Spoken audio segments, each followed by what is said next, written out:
Monkees album, More of the Monkees. It was released in 1967.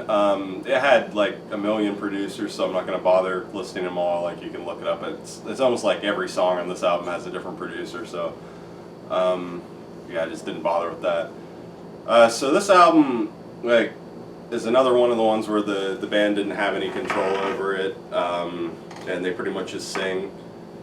They weren't like aware that this album was coming out when it did. I think they found out when they were on tour, and they were pretty unhappy about it. They didn't like the cover. I don't think they liked the songs that were on it.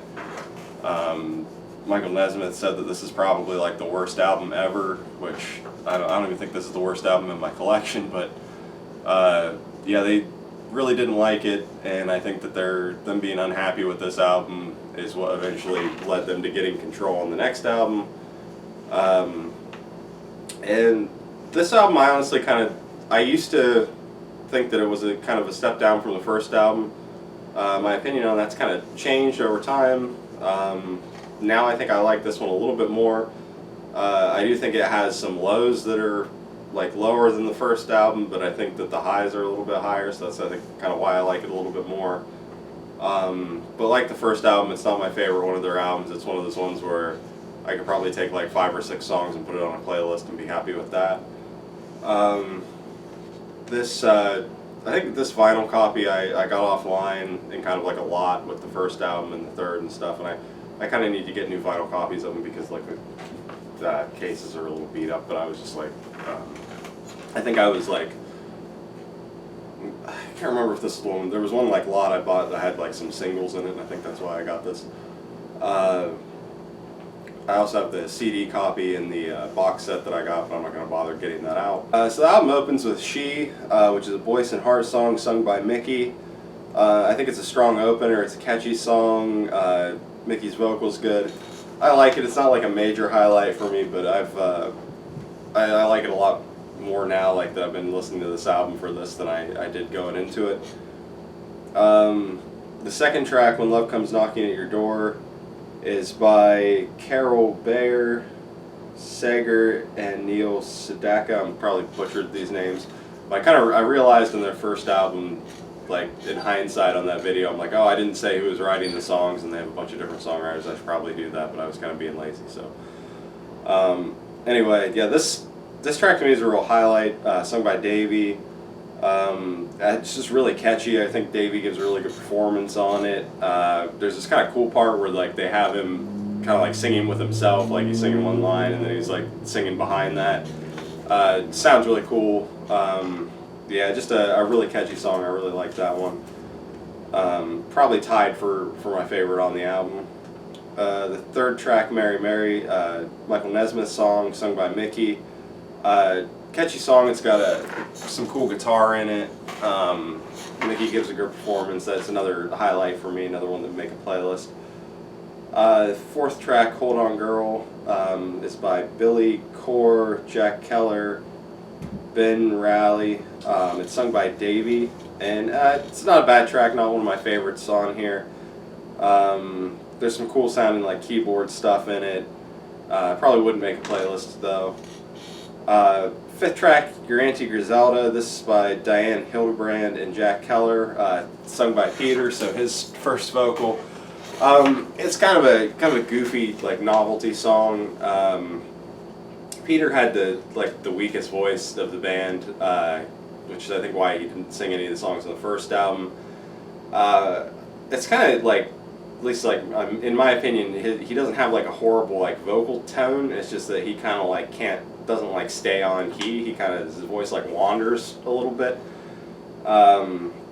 So yeah, he does this kind of novelty song.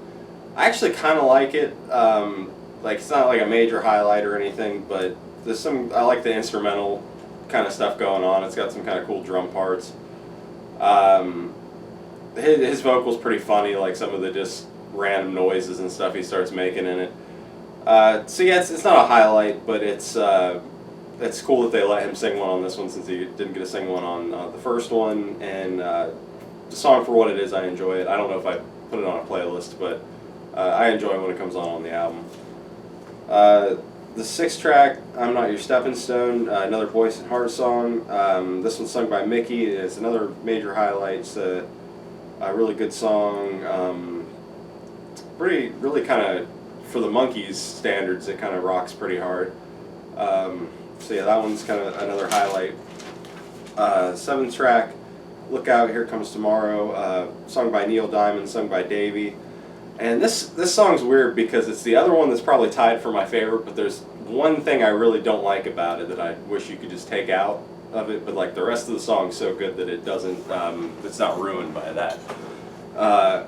And it's just, there's this little like part where he's like whispering, like there's the instruments are playing and like they have Davey like whisper there's some like chicks' names and I love you. And that part, if you could just cut that part because it's so cheesy and so stupid, then the song would be perfect. But like, I don't know, even with that part in it, it still doesn't ruin the rest of the song.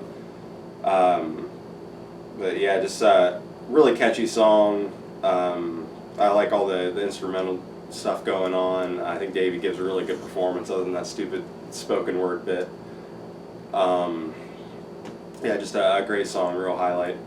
Then the eighth track is The Kind of Girl I Could Love, another Mike Nesmith song, written with Roger Atkins. This is sung by Mike. And this is another highlight. I think Mike's vocals really good. I like the instrumental stuff that's going on, and it's pretty cool. Some cool drums. The ninth track, The Day We Fall in Love, by Sandy Lindsell and Denny Randall. This is the one like real horrible thing on the album. It's just this stupid like spoken word bit that Davey does, and it's not his fault. He didn't even like it. I think I read somewhere there was this quote where he was like talking to the people that put this on the album, and he's like, how am I going to explain this to people, or my kids or something. I don't know. He basically was like he didn't want people hearing him do this sort of thing. I don't think was the impression I got. So it's not his fault that it's on here. But yeah, it's really horrible. It's just a stupid little spoken word thing. So that is the one like major thing on this album that I can't stand. Other than that, I don't think there's anything that's horrible on here. But yeah, The Day We Fall in Love is terrible. One of the worst things that ever made it on a Monkees album. The 10th track, Sometime in the Morning, Goffin and King track sung by Mickey. It's a pretty cool song. It's not the most like memorable on like the first couple listens, but it's got a cool atmosphere to it. Mickey gives a good performance. The instrumental stuff's pretty cool. So I like that one. The 11th track, Laugh, is by Phil Margo, Mitch Margo, Hank Madress, and Jay Siegel. I probably said some of those names wrong, at least my handwriting's terrible on these notes. It's sung by Davey.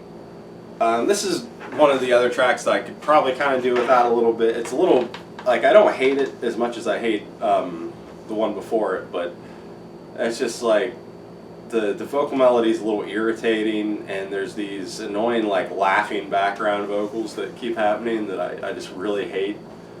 Other than that, like the instrumental stuff isn't that bad, but it's not one that would make a playlist for me. And then the 12th and final track, I'm a Believer, another Neil Diamond song sung by Mickey. I mean, this one's obviously one of their biggest hits, probably their biggest hit for a reason. I know people that like it, I know people that don't like it. I like it. It's not one of my favorite songs of theirs, but I definitely put it on a playlist. I think Mickey gives a good performance. I like the instrumental stuff. It's a catchy song. This version's way better than the Smash Mouth version because at least Mickey can sing. So yeah, I like it. So yeah, more of the Monkees. Not my favorite Monkees album. Like I said, these first two where they didn't have control, I like a lot less than the stuff that came after it, for the most part. But I do think that this one, in some ways, is a slight improvement over the first one. There's a few songs on here that I like more than most of the songs on the first one. But it also has like The Day We Fall in Love, which is terrible, and Laugh, which is just kind of not that great. So it has more songs that I have a big problem with it on the first album. So I guess I don't know if I like it more or less than the first album right now. You'll have to wait till the ranking. But yeah, it's I I think it's a better album than what they thought it was when it was released, like the band. There's really only like one really horrible thing on it.